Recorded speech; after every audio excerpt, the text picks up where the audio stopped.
नमस्कार दोस्तों, मेरा नाम है पंकज सैनी और आप देख रहे हैं IT टॉपिक्स।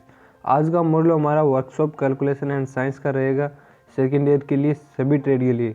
अगर आपका एग्ज़ाम अभी तक नहीं हुआ है तो आप इन थ्योरेटिकल क्वेश्चंस को अच्छे से प्रिपेयर कर लीजिए, क्योंकि आपके 50% से ज़्यादा आपको थ्योरेटिकल क्वेश्चन मिलेंगे।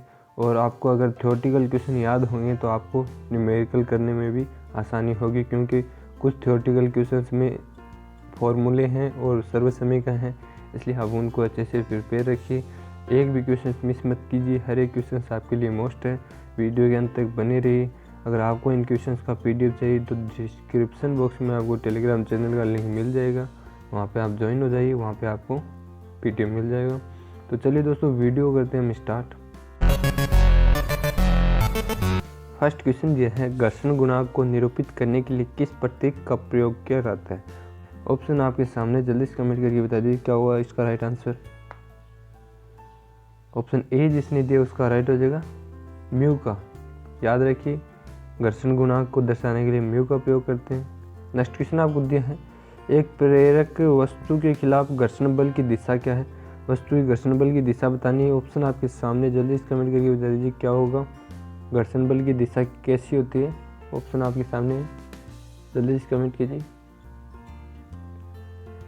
ऑप्शन बी जिसने दिया उसका राइट हो जाएगा, वस्तु घर्षण बल की दिशा हमेशा वस्तु के विपरीत ही होगी। याद रखिए, मोशन के विपरीत होगी। नेक्स्ट क्वेश्चन दिया है, घर्षण यानी m बराबर आपको दिया है 0.84 के घर्षण गुणांक पर किस वस्तु के झुकाव का अनुमानित कोण क्या है? इसके लिए दोस्तों आपको याद ही रखना पड़ेगा, इसका राइट आंसर सी होगा 40 डिग्री। ये 0.84 की समथिंग लाइक हमारा 1 के करीब है। और tan थीटा की सारणी में 1 कहाँ आता है?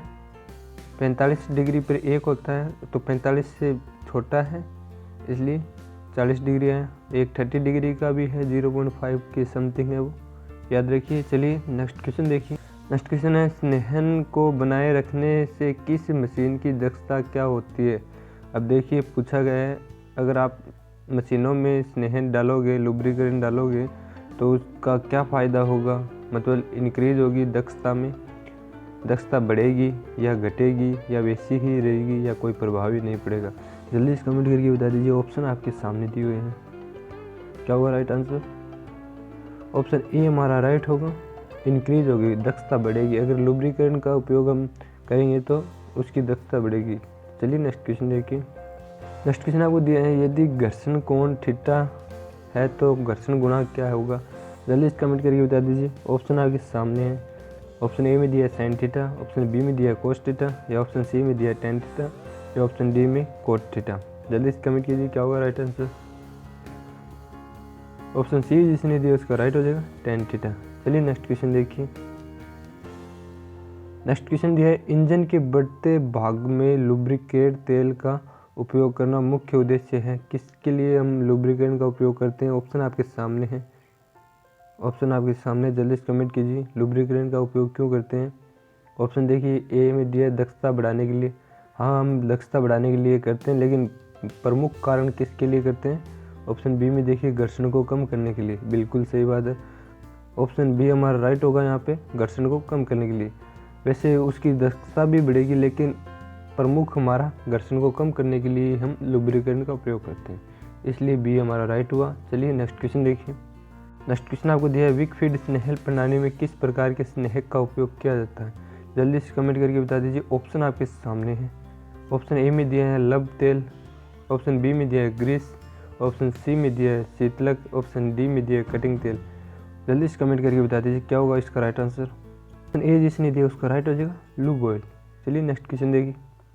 अगर दोस्तों वीडियो को अभी तक लाइक नहीं किया है तो प्लीज़ वीडियो को लाइक ज़रूर कर दें, क्योंकि आपके एक लाइक से यूट्यूब द्वारा इसको दूसरी ट्रेनिंग को प्रमोट किया जाएगा, ताकि आपकी वजह से किसी दूसरी ट्रेनिंग की हेल्प हो सके। इसलिए प्लीज़ वीडियो को लाइक ज़रूर करें, हो सके तो आप शेयर भी कर दें अपने फ्रेंड के साथ।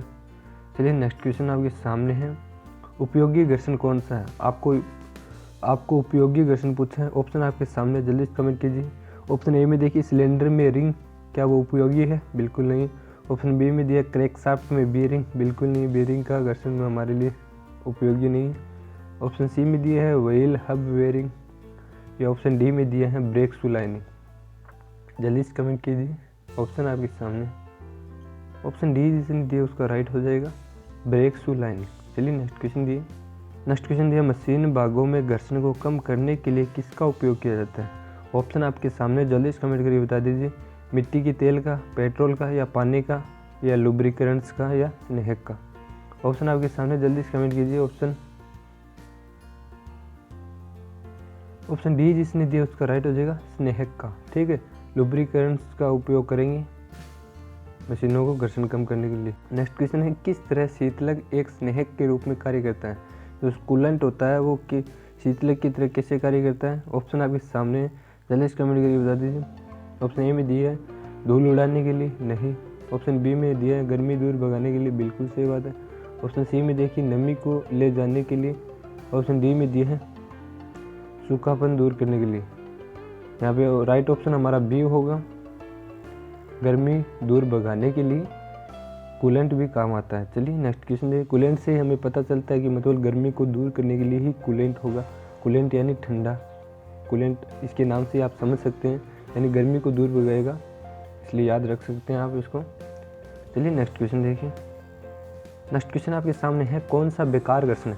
अब बेकार घर्षण पूछा, उससे पहले हमें पूछा गया था अच्छा घर्षण, तो बेकार घर्षण कौन सा है। ऑप्शन आपके सामने, ऑप्शन ए में दिए हैं रियर एक्सेल गियर, ये हमारा बेकार घर्षण है। ठीक है। ऑप्शन बी में देखिए फर्श पर टायर, ये हमारा इंपॉर्टेंट है। अगर फर्श और टायर के बीच में घर्षण नहीं होगा तो ब्रेक नहीं लगेगा। ठीक है।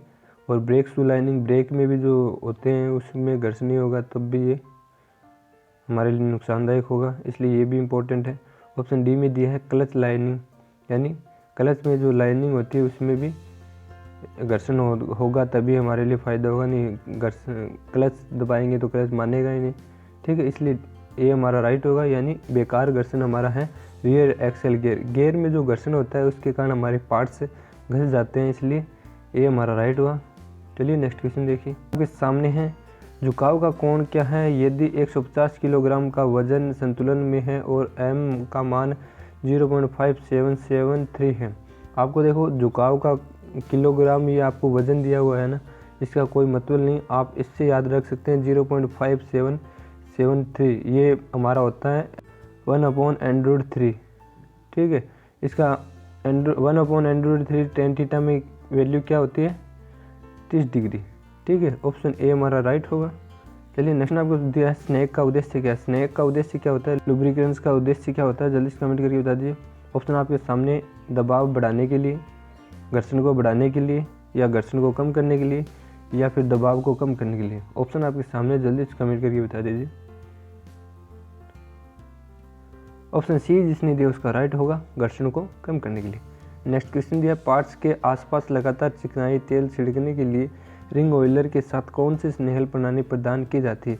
ऑप्शन आपके सामने, जल्दी से कमेंट करके बता दीजिए क्या होगा इसका राइट आंसर। ऑप्शन ए में दिया है गुरुत्वाकर्षण की फीड प्रणाली। ऑप्शन बी में दिया है दबाव फीड प्रणाली। ऑप्शन सी में दिया है स्प्लैश फीड प्रणाली। या ऑप्शन डी में दिया है फोर्स फीड सिस्टम। क्या होगा राइट आंसर, जल्दी से कमेंट कीजिए।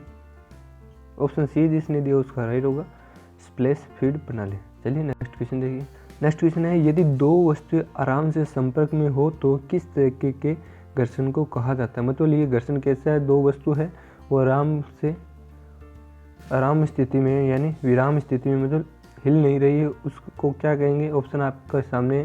ऑप्शन ए में दिया है सर्पी घर्षण, बिल्कुल नहीं। रोलिंग घर्षण, बिल्कुल नहीं। स्टैटिक घर्षण, बिल्कुल ये सही है हमारा। कोणीय घर्षण। ऑप्शन सी जिसने दिया उसका राइट होगा स्टैटिक घर्षण। कोई वस्तु आराम की स्थिति में घर्षण करती है वो स्टैटिक फ्रिक्शन कहलाता है, याद रखिए। चलिए नेक्स्ट क्वेश्चन देखिए। नेक्स्ट क्वेश्चन आपके सामने, संपर्क सतहों के बीच सामान्य प्रतिक्रिया के लिए कौन सा बल सीधे अनुपातिक है, जल्दी से कमेंट कीजिए। ऑप्शन आपके सामने है।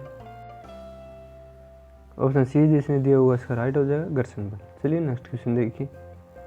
नेक्स्ट क्वेश्चन आपके सामने है पहिए और सड़कों के बीच निम्नलिखित में से कौन सा कार्य करता है यदि वाहन सड़कों पर चलने में सक्षम है।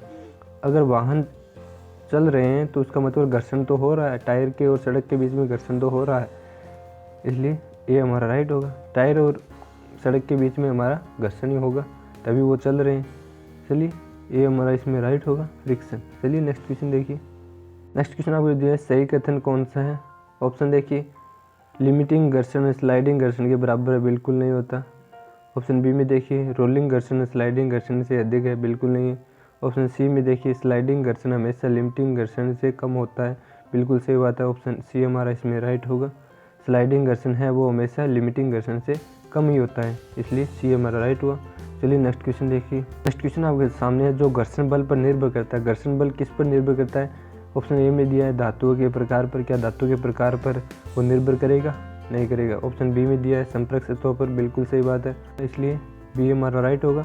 घर्षण हमेशा संपर्क सतहों के क्षेत्रफल, संपर्क सतहों पर ही निर्भर करता है, मतलब वो चिकना है कि खुरदरा है उस पर निर्भर करता है। अगर चिकना होगा तो उस पर घर्षण कम होगा, अगर थोड़ा खुरदरा रहेगा तो उस पर ज़्यादा घर्षण होगा, इसलिए बी हमारा राइट होगा। चलिए नेक्स्ट क्वेश्चन देखिए। अगर दोस्तों एक भी क्वेश्चन मिस किया तो आपको नुकसान हो सकता है, इसलिए वीडियो के अंत तक बने रहिए। चलिए नेक्स्ट क्वेश्चन आपके सामने है, एक ठोस गोलार्ध के गुरुत्वाकर्षण का केंद्र क्या है? ऑप्शन आपके सामने, जल्दी से कमेंट करके बता दीजिए। ऑप्शन ए में दिए हैं 4r/5, बिल्कुल नहीं। ऑप्शन बी में देखिए 3r/8, या ऑप्शन सी में देखिए 3r/4, या ऑप्शन डी में दिया है r/2। चलिए राइट आंसर बता दीजिए क्या होगा इसका। ऑप्शन बी जिसने दिया उसका राइट होगा 3r/8, ठीक है। यहाँ पे आपको r की वैल्यू दे के आपको अर्ध गोलार्ध का गुरुत्वाकर्षण का केंद्र पूछ सकते हैं, तो आप इसमें मान रखोगे तो आपका आ जाएगा। ये नेक्स्ट क्वेश्चन दिया, एक आयताकार शरीर के गुरुत्वाकर्षण का केंद्र क्या होता है? आयताकार का पूछा है, ठीक है।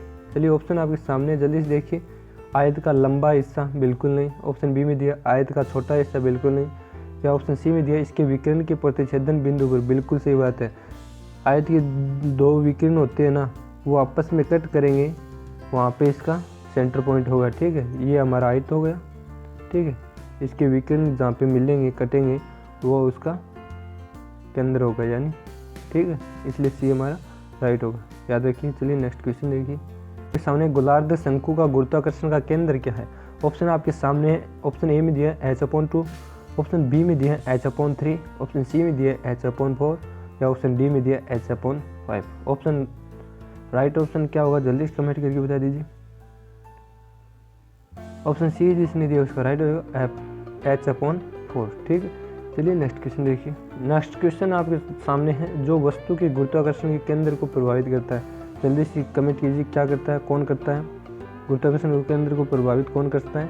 ऑप्शन ए में देखिए भार, ऑप्शन बी में दिया है द्रव्यमान, ऑप्शन सी में दिया है घनत्व, या ऑप्शन डी में दिया है आकार। जल्दी से कमेंट कीजिए, राइट ऑप्शन क्या होगा। ऑप्शन बी जिसने दिया उसका राइट हो जाएगा द्रव्यमान। द्रव्यमान है ना, वो गुरुत्वाकर्षण के केंद्र को प्रभावित करता है। नेक्स्ट क्वेश्चन दिया है, एक वर्त के गुरुत्वाकर्षण का केंद्र कहाँ होता है? ऑप्शन आपके सामने वर्त का पूछा है इस बार। ऑप्शन ए में देखिए इसके केंद्र में, ऑप्शन बी में देखिए इसकी त्रिज्या में कहीं भी, ऑप्शन सी में देखिए इसकी परिधि पर कहीं भी, या ऑप्शन डी में देखिए इसके व्यास पर कहीं भी। ऑप्शन ए में हमारा राइट हो जाएगा, इसके केंद्र में होगा। गुरुत्वाकर्षण का केंद्र हमेशा वर्त के केंद्र में होता है। चलिए नेक्स्ट क्वेश्चन देखिए। नेक्स्ट क्वेश्चन है, निम्नलिखित ज्यामितीय आकार में से किसका गुरुत्वाकर्षण केंद्र उसके आधार का 1/3 हिस्सा होगा? जल्दी से कमेंट कीजिए। ऑप्शन आपके सामने, वर्ग का, विषमकोण का, या त्रिभुज का, या शंकु का। h/3 बोल सकते हैं या 1/3 भी बोल सकते हैं, आप देख सकते हैं। इसके लिए किसके लिए ये सूत्र है आप याद रखिए। ऑप्शन आपके सामने दिए हैं, जल्दी से कमेंट करके बता दीजिए। ऑप्शन सी जिसने दिया उसका राइट हो जाएगा त्रिभुज का। चलिए नेक्स्ट क्वेश्चन देखिए। नेक्स्ट क्वेश्चन आपके सामने, उस बिंदु का नाम क्या है जिस पर शरीर का सारा भार केंद्रित होता है? ए में दिया है प्रारंभिक बिंदु, ऑप्शन बी में दिया गुरुत्वाकर्षण का केंद्र, ऑप्शन सी में दिया केंद्रक, या ऑप्शन डी में दिया केंद्र बिंदु। ऑप्शन बी हमारा राइट होगा, गुरुत्वाकर्षण के केंद्र में। शरीर का सारा भार हमारा गुरुत्वाकर्षण का केंद्र होता है हमारे शरीर का, वहीं पे केंद्रित रहता है। चलिए दोस्तों वीडियो करते हैं एंड।